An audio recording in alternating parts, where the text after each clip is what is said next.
அன்பு மாணவர்களுக்கு வணக்கம். இப்போ நாம் 11ஆம் வகுப்பு கணக்கு பதிவில் அலகு 9 பிழை திருத்தம் அப்படிங்கிற தலைப்பில் நாம் அனைத்து கணக்குகளையும் பார்க்கலாம். அதுக்கு முன்னாடி பிழை என்றால் என்ன, அது எப்படி திருத்துவது என்பதை நான் ஒரு உதாரணத்தோடு விளக்கியிருக்கிறேன். அதை பாருங்கள். அதுக்கு முன்னாடி நீங்கள் இதை லைக் பண்ணுங்கள், ஷேர் பண்ணுங்கள், சப்ஸ்கிரைப் பண்ணிட்டு பாருங்கள். இப்போ அந்த 2 படம் வச்சுருக்கேன் இல்லையா, அதை நீங்கள் நல்லா கவனித்து பாருங்கள். தென்னை மரத்தில் பனங்காய் கொண்டதை வச்சுருக்கிறேன். அதே மாதிரி பனை மரத்தில் பார்த்திங்கன்னா தென்னங்காயை கொண்டு வந்து வச்சுருக்கிறேன். இப்போ ரெண்டுமே உங்களுக்கு தெரியும் தவறு.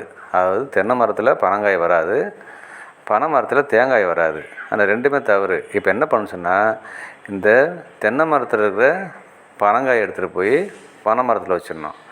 பனை மரத்தில் இருக்கிற தேங்காயை எடுத்துகிட்டு வந்து தென்னை மரத்தில் வச்சிடணும். இப்போ நம்ம பிழையும் கண்டுபிடிச்சிட்டோம், பிழையும் திருத்திட்டேன். இதே மாதிரி தான் கணக்கில் ஒரு கணக்கு தவறுன்னு தெரிஞ்சு போச்சுன்னா ஃபஸ்ட்டு அந்த கணக்கை நீக்கணும். நீக்கிட்டு அந்த இடத்துல என்ன இருக்கணுமோ அதை கொண்டு வந்து வச்சிட்டோம்னா நமக்கு பிழையை திருத்தியதாக அர்த்தம். இப்போ நீங்கள் இந்த படத்தை பார்க்குறீங்க இல்லையா, பாருங்கள். இந்த பனங்காய் எங்கே எடுத்துகிட்டு வருது பாருங்கள்.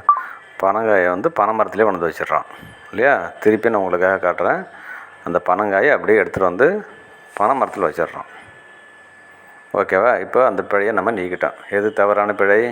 பிழையை பாருங்கள். தென்னை மரத்தில் போய் பனங்காய் இருக்கக்கூடாது. அந்த பனங்காயை வந்து பனை மரத்தில் கொண்டு வந்து வச்சிட்டோம். இப்போ அடுத்தது பனை மரத்தில் இருக்கிற தேங்காயை கொண்டு போய் தென்னை மரத்தில் வச்சிடணும் இல்லையா. இப்போ 2 பிழையை நம்ம என்ன பண்ணிட்டோம், கண்டுபிடிச்சி அது இருக்க வேண்டிய இடத்த கொண்டு வச்சிட்டோம். பிழையை நம்ம சரி பண்ணிட்டோம். இதுதான் பிழை திருத்தம். இதே மாதிரி கணக்கில் நம்ம என்ன பண்ணுறோம், ஒரு கணக்கு தவறுன்னு தெரிஞ்சு போச்சுன்னா அதை சரி பண்ணி நீக்கணும்.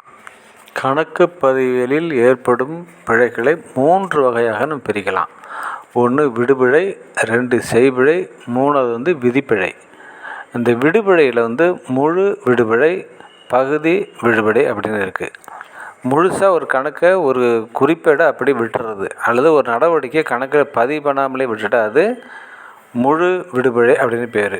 பகுதி விடுபிழைன்னு சொன்னால் பாதியை பதிவு பண்ணிவிட்டு மீதியை விட்டுறது, அதாவது பற்று பதிவு பண்ணிட்டு வரவே விட்டுறது. இப்போ கொள்முதல்னு வச்சுங்களேன், ரொக்க கொள்முதல் கணக்கில் பதிவு பண்ணிவிட்டு ரொக்க கணக்கில் விட்டுறது. இந்த மாதிரி பகுதியை பதிவு பண்ணிட்டோம்னா அது பகுதியை விட்டுடுறோம். பாதியை பதிவு பண்ணிட்டு பாதியை விட்டுட்டோம்னா அது பகுதி விடுபிழை அப்படின்னு பேர். செய்பிழை அப்படின்னு சொன்னால் தவறான கணக்கில் எடுத்து எழுதுறது.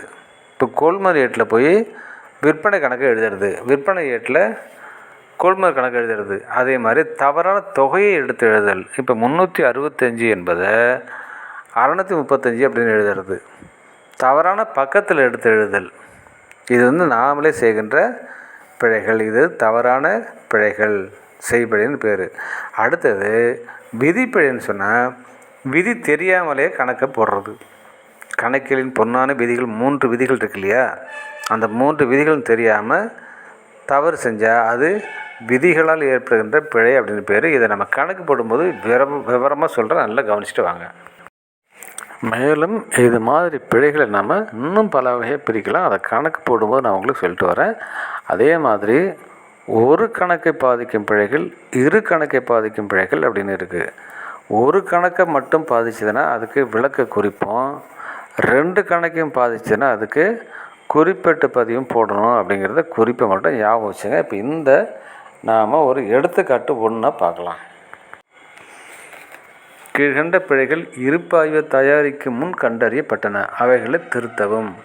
விற்பனை ஏட்டில் 100 குறைவாக கூட்டப்பட்டுள்ளது. விற்பனை ஏட்டில் 200 அதிகமாக கூட்டப்பட்டுள்ளது.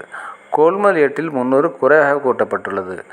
கொள்முதல் ஏட்டில் 400 அதிகமாக கூட்டப்பட்டுள்ளது. இப்போ பார்த்திங்கன்னா இது ஒரு கணக்கை மட்டும்தான் பாதிக்கிற பிழைகளாக இருக்குது. அதனால் நம்ம என்ன பண்ணுறோம், விளக்க குறிப்பு மட்டும் எழுதினா போதும். இப்போ பாருங்கள், ஃபஸ்ட்டு என்ன தவறுன்னு பார்த்தீங்கன்னா விற்பனை ஏட்டில் 100 ரூபா குறைச்சி எழுதியிருக்காங்க. அப்போ என்ன செய்யணும், விற்பனை கணக்கு பற்ற வரவா, விற்பனை என்றைக்கும் வரவை தான் காட்டணும். அப்போ வரவு குறைஞ்சா மீண்டும் அதை வர வைக்கணும். அதனால் விற்பனை கணக்கில் 100 வர வைக்க வேண்டும். அடுத்தது விற்பனை ஏட்டில் 200 அதிகமாக கூட்டிட்டாங்க.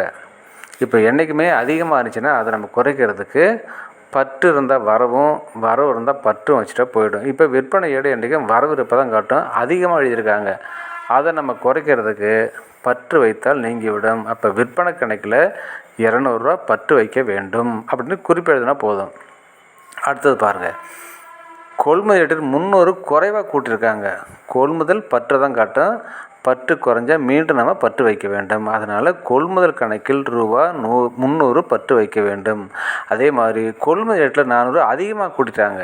இப்போ அதிகமாக இருந்துச்சுன்னா பற்று அதிகமாக இருக்குது, அதை குறைக்க வரவு வச்சா குறைஞ்சிடும். அப்போ எப்படி குறிப்பு எழுதுன்னு சொன்னால், கொள்முதல் கணக்கில் ரூபா 400 வரவு வைக்க வேண்டும் அப்படிங்கிற ஒரு குறிப்பு மட்டும் எழுதுனா போதும். நம்ம அடுத்த எடுத்துக்காட்டை பார்க்கலாம். அடுத்தது எடுத்துக்காட்டு கணக்கு 2 பார்க்கலாம். இருப்பாய்வை தயாரிக்கும் முன் கீழ்கண்ட பிழைகள் கண்டறியப்பட்டன, அவற்றை திருத்தவும். ஆ. கொள்முதல் திருப்ப ஏட்டில் 500 குறைவாக கூட்டப்பட்டுள்ளது. கொள்முதல் திருப்ப ஏட்டில் 600 அதிகமாக கூட்டப்பட்டுள்ளது. விற்பனை திருப்ப ஏட்டில் 700 குறைவாக கூட்டப்பட்டுள்ளது. விற்பனை திருப்ப ஏட்டில் 800 அதிகமாக கூட்டப்பட்டுள்ளது. இப்போ எல்லாமே இது ஒவ்வொரு கணக்கு மட்டும்தான் பாதிக்கிற பிழைகளாக இருக்குது. அதாவது கொள்முதல் திருப்பம் என்பது வரவு இருப்பை காட்டும். நல்லா ஞாபகம் வச்சுங்க. கொள்முதல் பற்றுன்னா கொள்முதல் திருப்பம் வரவு. வரவு குறையுது, அப்போ என்ன செய்யணும்? மீண்டும் நாம் அதை வரவு வைக்க வேண்டும். கொள்முதல் திருப்ப கணக்கில் ரூபா 500 வரவு வைக்க வேண்டும் அப்படின்னு குறிப்பு எழுதுனா போதும். அடுத்து பாருங்கள், கொள்முதல் திருப்ப ஏட்டில் 600 அதிகமாக கூட்டப்பட்டுள்ளது. கொள்முதல் திருப்பம் வரவு தான் காட்டும். வரவு அதிகமாக இருக்குது. வரவு அதிகமானால் அதை குறைக்கிறதுக்கு பற்று வைக்க வேண்டும். அப்போது கொள்முதல் திருப்ப கணக்கில் ரூபா 600 பற்று வைக்க வேண்டும் அப்படின்னு குறிப்பு எழுதினா போதும். அடுத்தது பார்த்திங்கன்னா, விற்பனை திருப்ப ஏட்டில் 700 குறைவாக கூட்டப்பட்டுள்ளது. விற்பனை திருப்பம், விற்பனை எண்ணிக்கை வரவை தான் காட்டும். விற்பனை திருப்பம் பற்றை தான் காட்டும். அப்போ பற்று குறைஞ்சா நம்ம மீண்டும் அதை பற்று எழுத வேண்டும். அதனால் விற்பனை திருப்ப கணக்கில் ரூபா 700 பற்று வைக்க வேண்டும் அப்படின்னு குறிப்பு எழுதினா போதும். அடுத்து பாருங்கள், விற்பனை திருப்ப ஏட்டில் 800 அதிகமாக கூட்டப்பட்டுள்ளது. விற்பனை திருப்ப ஏடு எந்த இருப்பை காட்டும்? பற்று இருப்பை தான் காட்டும். பற்றில் அதிகமாக எழுதிட்டாங்க, அதை குறைக்க நாம் வர வைக்கணும். அப்போ என்ன செய்யணும்னு சொன்னால், விற்பனை திருப்ப கணக்கில் ரூபா 800 வர வைக்க வேண்டும் அப்படிங்கிற குறிப்பு மட்டும் எழுதினா போதும். அடுத்தது எடுத்துக்காட்டு 3 பாருங்கள். அதில் பார்த்திங்கன்னா, கீழ்காணும் பிழைகள் இருப்பாய்வு தயாரிக்கும் முன் கண்டறியப்பட்டன, அவைகளை திருத்தவும். கொள்முதல் ஏட்டின் மொத்த தொகையை அடுத்த பக்கத்திற்கு எடுத்து எழுதும்போது ரூபா 100 குறைவாக எடுத்து எழுதப்பட்டுள்ளது. 2. கொள்முதல் திருப்ப ஏட்டின் கூட்டுத்தொகையை அடுத்த பக்கத்தில் எடுத்து எழுதும்போது 200 அதிகமாக எழுதப்பட்டுள்ளது. விற்பனை ஏட்டின் கூட்டுத்தொகையை அடுத்த பக்கத்தில் எடுத்து எழுதும்போது 300 அதிகமாக கூட்டப்பட்டுள்ளது. விற்பனை திருப்ப ஏட்டின் கூட்டுத்தொகையை அடுத்த பக்கத்தில் எடுத்து எழுதும்போது 400 குறைவாக எழுதப்பட்டுள்ளது. இப்போ அதே மாதிரி கணக்கு ஒவ்வொன்றா படிச்சுட்டு வாங்க. ஃபஸ்ட்டு பாருங்கள், கொள்முதல் ஏட்டில் குறைய வச்சுருக்காங்க. கொள்முதல் என்ன பண்ணோம்? எந்த இருப்பை காட்டும்? பற்று இருப்பாக தான் காட்டும். பற்று குறைஞ்சா மீண்டும் நாம் அதை பற்று எழுத வேண்டும். அதனால் கொள்முதல் கணக்கில் ரூபா 100 பற்று வைக்க வேண்டும் அப்படிங்கிற குறிப்பு எழுதினா போதும். 2 படிங்க. கொள்முதல் திருப்ப ஏட்டின் கூட்டுத்தொகையை அடுத்த பக்கத்தில் எடுத்து எழுதும்போது அதிகமாக கூட்டியிருக்காங்க. கொள்முதல் திருப்பம் வரவை தான் காட்டும் இல்லையா? கொள்முதல் பற்றுனா கொள்முதல் திருப்பம் வரவு. வரவு அதிகமாக இருந்துச்சு, அதை குறைக்க என்ன செய்யணும்? பற்று எழுத வேண்டும். கொள்முதல் திருப்ப கணக்கில் ரூபாய் 200 பற்று வைக்க வேண்டும். அடுத்தது பாருங்கள், விற்பனை ஏட்டின் கூட்டுத்தொகையை அடுத்த பக்கத்தில் எடுத்து எழுதும்போது 300 அதிகமாக எடுத்து எழுதியிருக்காங்க. விற்பனை ஏடு வரவு இருப்பதான் காட்டும். வரவு அதிகமாக இருக்குது, அப்போ அதை குறைக்கணும். குறைக்க என்ன செய்யணும்? இப்போ பற்று எழுதுனா குறைஞ்சிடும். விற்பனை கணக்கில் ரூபா 300 பற்று எழுத வேண்டும். அடுத்து பாருங்கள், விற்பனை திருப்ப ஏடு 400 குறைவாக எழுதியிருக்காங்க. விற்பனை திருப்பம் பற்று தான் காட்டும். விற்பனை வரவுன்னு சொன்னால் விற்பனை திருப்பம் பற்று, அப்போ குறையுது. குறைஞ்சா மீண்டும் நம்ம என்ன செய்யணும்? பற்று எழுத வேண்டும். விற்பனை திருப்ப கணக்கில் ரூபா 400 பற்று வைக்க வேண்டும் அப்படிங்கிற குறிப்புகளை மட்டும் எழுதினா போதும். இது வரைக்கும் நம்ம 1, 2, 3 எடுத்துக்காட்டு பார்த்துருக்கோம். அனைத்துமே ஒரு கணக்கை மட்டும் பாதிக்கிற பிழைகள். அதனால் நம்ம விளக்க குறிப்பு எழுதினா போதுமானதாக இருக்கும். அடுத்தடுத்த வீடியோவில் இதே மாதிரி அனைத்து கணக்குகளையும் உங்களுக்கு தெளிவாக நடத்திட்டு வரேன். கவனித்து பாருங்கள் மாணவர்களே.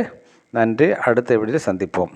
அதுக்கு முன்னாடி நீங்கள் இதை லைக் பண்ணுங்கள், ஷேர் பண்ணுங்கள், சப்ஸ்கிரைப் பண்ணிட்டு பாருங்கள்.